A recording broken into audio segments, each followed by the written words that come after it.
तो आज आप लोगों को बताना है electric capacity and capacitor. Chapter का नाम दे देते हैं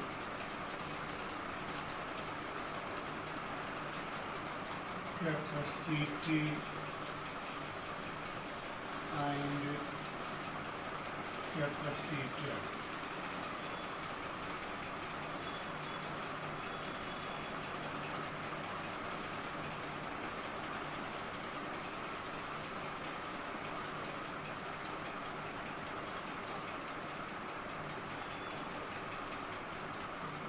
धारिता एवं संधारित्र,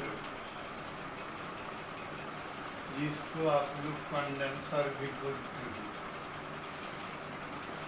तो सबसे पहले एक छोटा सा डेफिनेशन आपको बताते हैं। Electric capacity of a conductor, किसी चालक की विद्युत धारिता।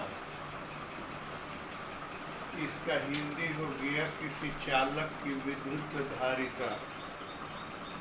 जब कोई भी कंडक्टर आप लेते हैं, कोई भी चालक लेते हैं और इस पर आवेश देते हैं, इस पर चार्ज देते हैं, तो इसकी विभव यानी इसका पोटेंशियल बढ़ता जाता है। अर्थात इसका पोटेंशियल 0 है। इसका मतलब है कि इस पर कोई आवेश नहीं है। अब इस पर आवेश देते जाएंगे, चार्ज देते जाएंगे, तो इसका पोटेंशियल बढ़ता जाएगा। 1 वोल्ट, 2 वोल्ट, 3 वोल्ट, 4 वोल्ट ऐसे होता जाएगा। तो इसका मतलब है कि किसी चालक का विभव उस पर दिए गए आवेश का समानुपाती होता है। The potential of a charge is directly proportional to the potential of a conductor is directly proportional to the given charge। अगर किसी चालक को Q आवेश देने से उसके विभव में V की वृद्धि होता हो, तो हम ये कहना चाहते हैं कि Q varies V imply that Q is equal to CV, where C is a constant and called electric capacity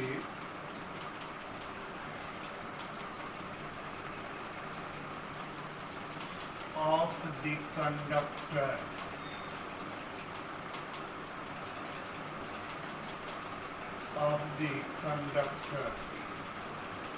जहाँ C समानुपाती नियतांक है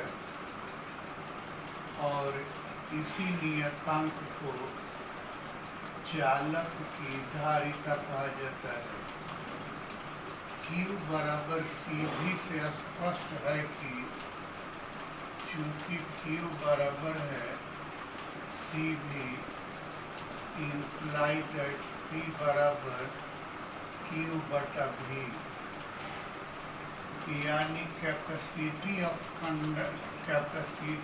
conductor, electric capacity of conductor की परिभाषा करेंगे कि the ratio of given charge and potential of conductor is equal to the capacity of conductor.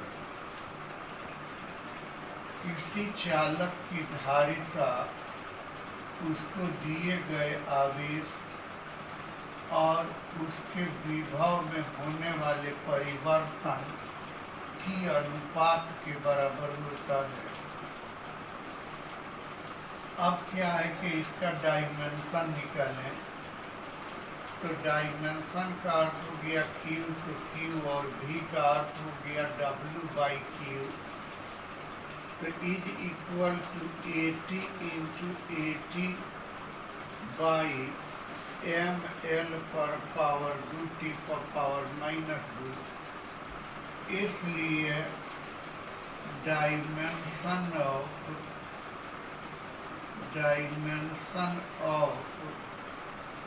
Electric capacity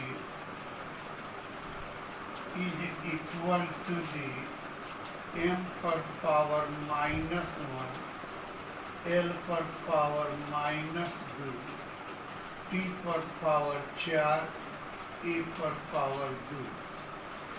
ये electric capacity का डायमेंशन हो गया, जिसको निकालना बहुत आसान है। अब क्या है, यूनिट ऑफ इलेक्ट्रिक कैपेसिटी, तो यूनिट के लिए Q का कूलम, वाटा का प्रति और V का वोल्ट, कूलम प्रति volt. SI unit of electric capacity is equal to the coulomb प्रति वोल्ट। इस कूलम्ब प्रति वोल्ट को फैराड बोलते हैं और इसको कैपिटल F द्वारा निरूपित करते हैं। यानी कि विद्युत धारिता का SI यूनिट कूलम्ब प्रति वोल्ट अर्थात फैराड होता है। अब हम लोग फैराड का परिभाषा करना चाहते हैं, तो चूंकि C बराबर Q/V, if Q बराबर 1 कूलम एंड V बराबर 1 वोल्ट, देन C बराबर 1 फैराड, यानी Q को भी 1 रख दें और V को भी 1 रख दें, तो C बराबर 1/1 बराबर 1 फैराड। अर्थात किसी चालक को 1 कूलम्ब आवेश देने से उसके विभव में 1 वोल्ट की वृद्धि होता हो, तो चालक की धारिता को 1 फैराड माना जाता है। फिर एक बार, किसी चालक को 1 कूलम्ब आवेश देने से उसके विभव में 1 वोल्ट की वृद्धि हो रहा हो, तो चालक की धारिता को 1 फैराड माना जाता है।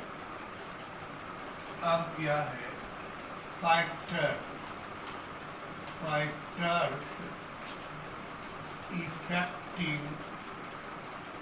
affecting the electric capacity of conductor, वह कारण जिसके द्वारा किसी चालक की विद्युत धारिता प्रभावित हो जाता है। 3 कारणों से किसी चालक की विद्युत धारिता प्रभावित हो जाता है। इसमें से पहला कारण है area of conductor.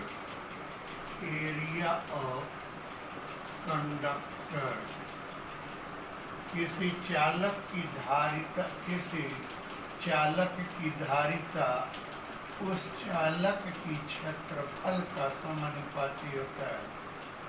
The capacity of a conductor is directly proportional to the its surface area यानी सी वायरीज अल्फा।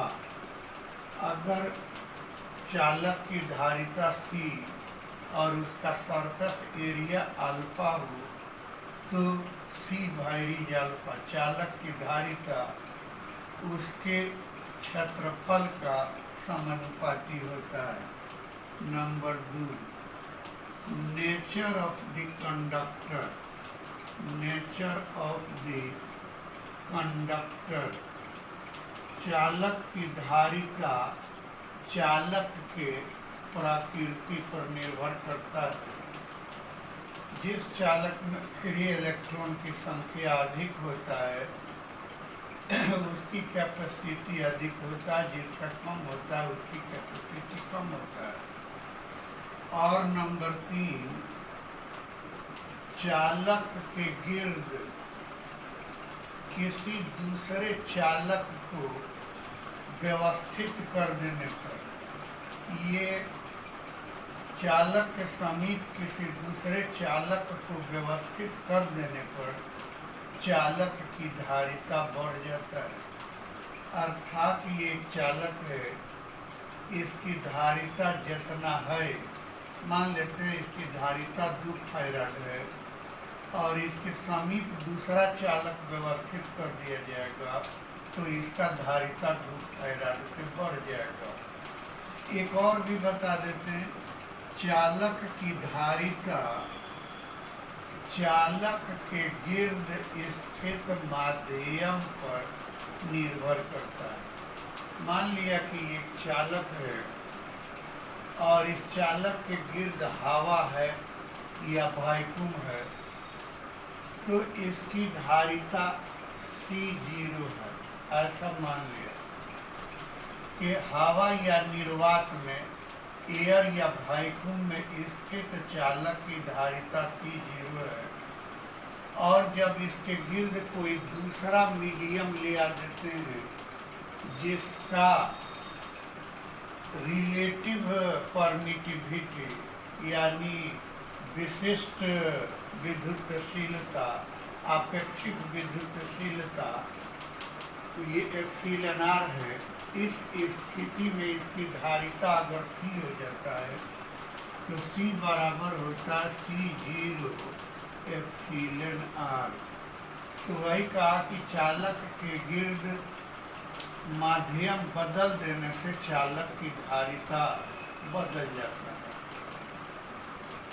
ये कारण हो गया इसके, वो क्या कहते हैं कि धारिता को प्रभावित करने वाला कारण। अब एक और चीज़ है कि एक्सप्रेशन फॉर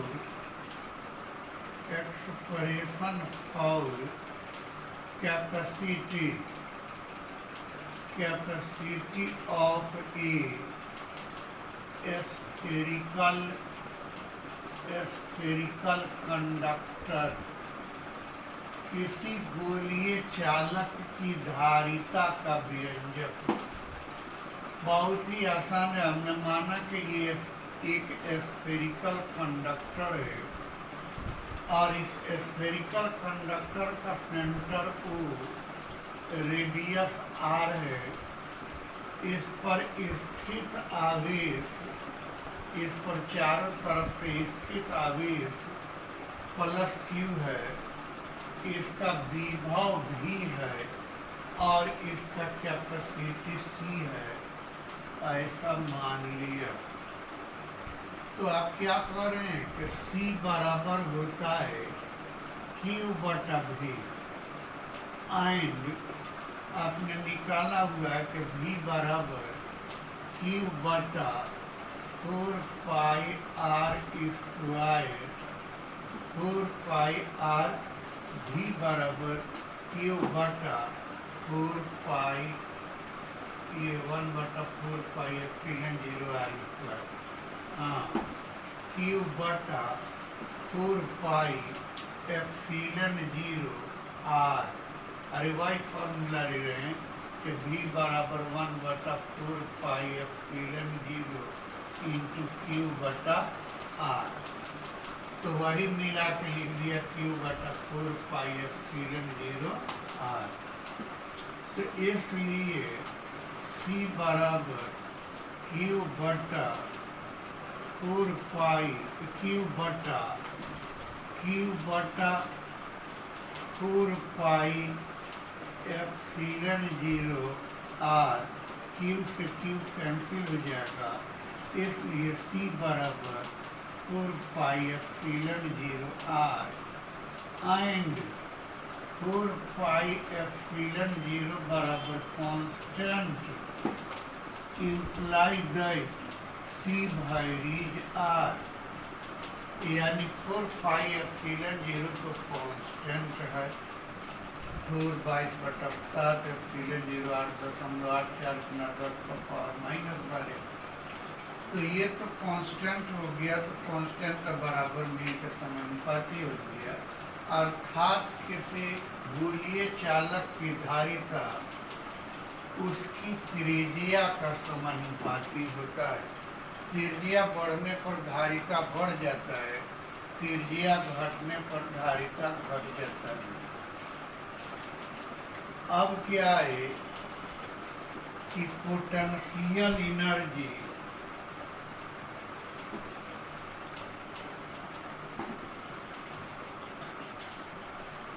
एक्सप्रेशन फॉर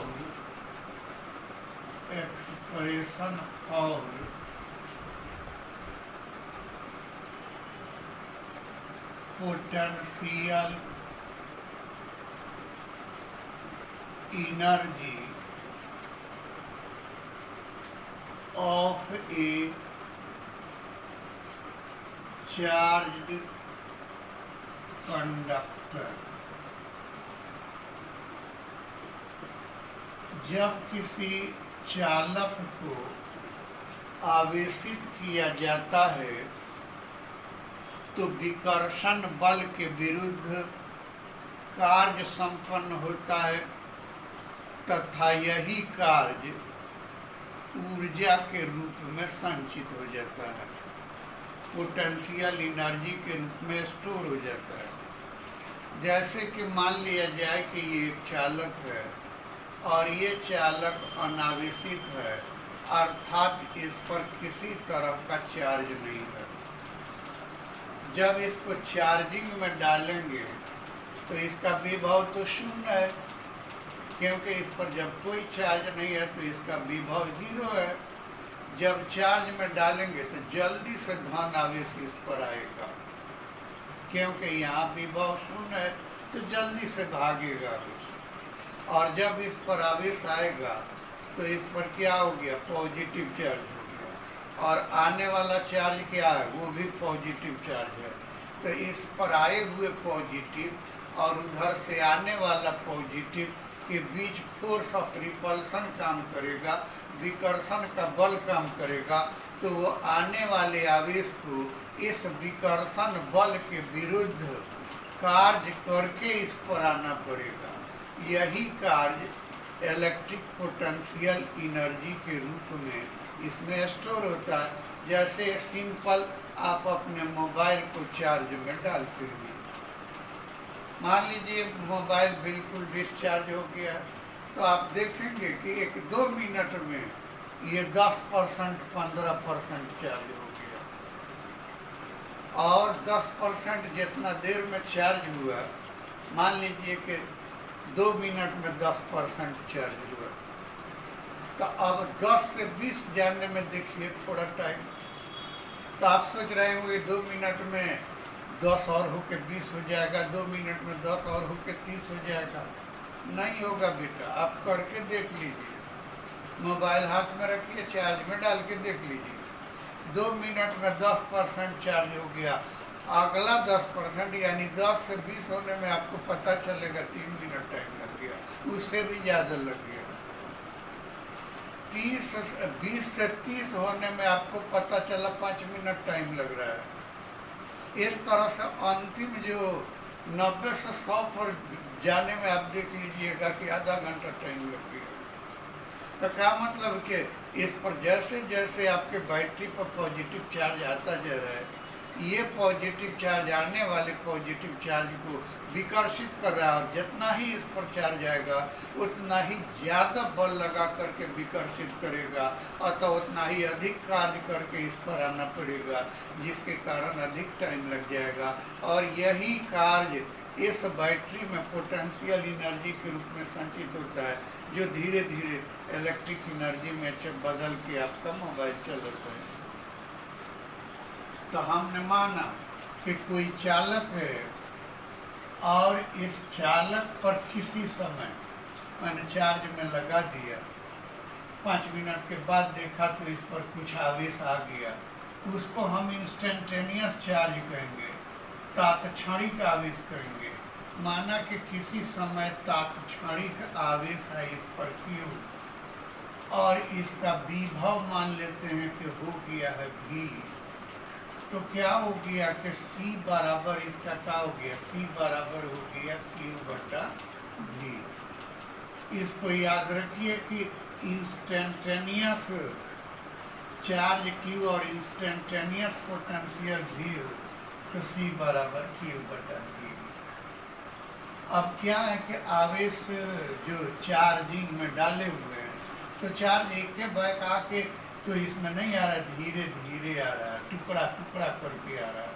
तो हमने माना कि किसी समय dq आवेश जब इस पर आता है तो इसमें संपन्न कार्य d ओमेगा हो जाता है। तो d ओमेगा कार्य बराबर होता है कितना, तो आपको याद होगा कि हमने कहा था कि C बराबर होता है, ये V बराबर होता है W/Q, तो W बराबर हो गया QV। तो यहाँ पर W कितना के बराबर हो गया, V, और आने वाला आवेश dq, d ओमेगा बराबर v dq। और ये क्या करते हैं कि V को अगर यहाँ कर दें, या चलिए आप ही की बात, इम्प्लाई दैट V बराबर Q/C, तो ये V के बदला में Q/C रख दें, तो d omega is equal to 1/C into Q dq। कुल कार्य integration d omega is equal to 1/C integration Q dq। अगर इसका प्रारंभिक वो क्या करते हैं, इस पर आवेश 0 था और आपने फुल चार्ज करते समय Q आवेश से आवेशित कर दिया, तो लिमिटिंग वैल्यू तो हो जाएगा 0 से Q। Imply that omega is equal to the 1/C into Q² into integration 0 to Q। imply that omega is equal to the Q square बटा C 2C। Q के बदला में है Q रख देंगे तो Q स्क्वायर माइनस 0 स्क्वायर बटा 2C, तो Q स्क्वायर बटा 2C। एंड ओमेगा बराबर U, अगर पोटेंशियल एनर्जी U हो तो इम्प्लाई दैट U बराबर Q स्क्वायर बटा 2C एंड Q बराबर VC। वो क्या करते हैं कि आप कहते हैं कि C बराबर होता है Q/V, तो ये Q बराबर हो जाएगा कितना, VC। तो ये VC रख देते हैं Q के बदला में, तो इम्प्लाई दैट U बराबर V square C square by 2C। ये C से C कट गया, इम्प्लाई दैट U बराबर 1/2 CV स्क्वायर। यही पोटेंशियल एनर्जी का व्यंजक हो गया, सूत्र हो गया, एक्सप्रेशन हो गया। इतना ही रहने दिया जाए आज।